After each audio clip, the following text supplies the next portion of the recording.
बहुत बहुत धन्यवाद आपका। मैं शुक्रिया करना चाहता हूँ लोकसभा मंच का। कुछ दिन पहले आपने मुझे आमंत्रित किया, विषय के बारे में जानकारी दी और कहा कि वाजपेयी जी भी अपने विचार रखेंगे और मेरे साथ मंच पर उपस्थित सुन जी के विचार हम सबने सुने। साथियों, जो आप इस सभागार में आज मौजूद हैं, आप भी सुन रहे थे और मैं भी प्रसन्न जी की बात को सुन रहा था। और बड़े बुद्धिजीवी लेखक भी हैं, विचारक भी हैं, वरिष्ठ पत्रकार हैं और बहुत जानकारी रखते हैं। और मैंने इनकी बातों को बहुत गंभीरता से सुना और इतिहास का, राजनीति का, सामाजिक ताने बाने का, पक्ष का, विपक्ष का, संस्थाओं का अच्छा इन्होंने विश्लेषण किया। कुछ ऐसी बातें उजागर करी जो शायद कम से कम मुझको तो मालूम नहीं थी, लेकिन आपने हम सबको इसके बारे में जानकारी दी, बहुत अच्छा लगा।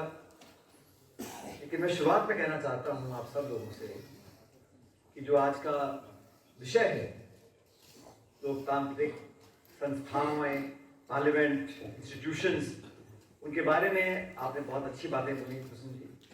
मुझे लगा कहीं ना कहीं आपकी बातों से आभास मुझे हुआ, हो सकता है गलत है, कि आप कम आशावान हैं। आप आशावान इसलिए नहीं हैं क्योंकि आपने शुरुआत भी इस प्रकार से करी कि सब कुछ बदल रहा है, स्थितियां अनुकूल नहीं हैं, राजनेता, विपक्ष के लोग क्या करेंगे क्या नहीं करेंगे। आपने बहुतों के नाम लिए, कई बार 2 बार लाइट चली गई नाम लेने के बाद। मैं तो शुरुआत एक इस बात से करना चाहता हूं कि देश की राजनीति देश के साथ बदलती है, इसमें कोई बुरी बात नहीं है। आजादी से पहले इस देश में क्या राजनीति थी, आजादी के समय क्या राजनीति थी, आज से 30-40 साल पहले क्या राजनीति थी और आज क्या राजनीति है। समाज बदल रहा है, दुनिया बदल रही है, तो राजनीति का बदलना स्वाभाविक है। मुझे याद है जब मैं पहली बार संसद में गया था, तो प्रसन्न जी, मैं जैसा आप अभी बताया, मैं बहुत कम उम्र में 26 साल में संसद पहुंच गया था।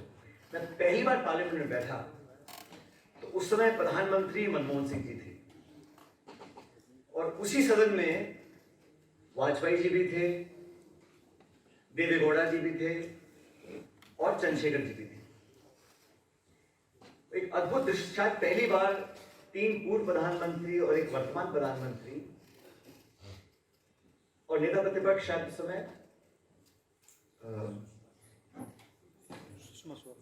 नहीं, नेता सुषमा जी थी और फ्लोर लीडर वाजपेयी जी थे, मुखर्जी जी थे, लेकिन मनमोहन सिंह जी वहां खड़े हैं।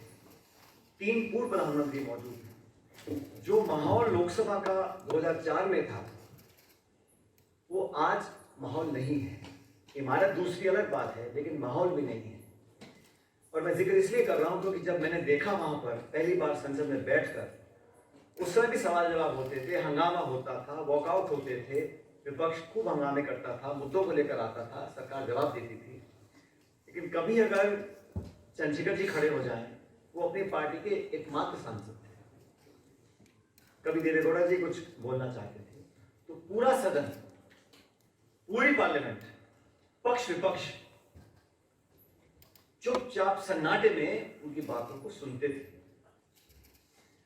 और वैचारिक विरोध आज से नहीं है, वैचारिक विरोध देश की आजादी के बाद से पार्लियामेंट के अंदर रहा है। पक्ष भी रहा, विपक्ष भी रहा, अलग अलग प्रकार के सांसद बने, लेकिन संसद में चर्चा होने के बाद, भाषण खत्म होने के बाद, जब सदन के बाहर आते थे तो सत्ता पक्ष के लोग, विपक्ष के लोग एक दूसरे को शुभकामना देते थे। आपने आज अच्छा भाषण दिया, अच्छे मुद्दे उठाए, ये 2 मुद्दे रह गए।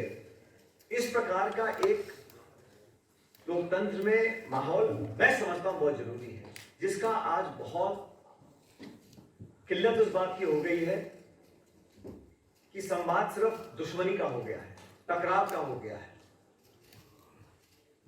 अपने आप को ज्यादा ताकतवर, ज्यादा स्थापित करने की जो मुहिम है, उसमें जो स्तर है चर्चा का, संवाद का, डिबेट का, डिस्कशन का, वो लगातार गिरता चला जा रहा है।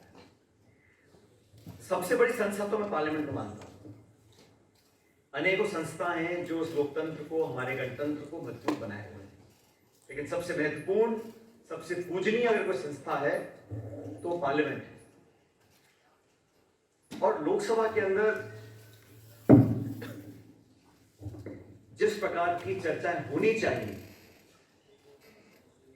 जिस प्रकार का मान सम्मान सांसदों को देना और लेना चाहिए, वो दुर्भाग्यवश हो नहीं रहा।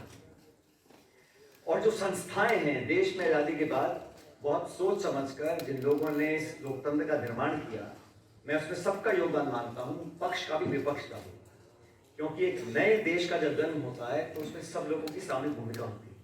उस समय जब संस्थाओं का निर्माण हो रहा था तो बहुत सोच समझकर उन सभी संस्थाओं को सत्ता से। बोरिंग वीडियोस को नेक्स्ट लेवल पे ले जाना चाहते हो, लेकिन कैसे? कंफ्यूज मत हो। MIMS presenting certificate course in video editing. यहाँ सीखो प्रो एडिटिंग के सब सीक्रेट्स, ट्रांजैक्शन से लेकर इफेक्ट्स तक, चाहे YouTube वीडियोस हो या Instagram रील्स। इस कोर्स के बाद तुम्हारे वीडियोस बनेंगे टोटल शो स्टॉपर। इंडस्ट्री के एक्सपर्ट से ट्रेनिंग लो, अपने एडिटिंग स्किल्स को सुपरचार्ज करो और अपना कंटेंट गेम बढ़ाओ। तो अभी एनरोल करो certificate course in video editing में और बनो वीडियो के एडिटिंग मास्टर।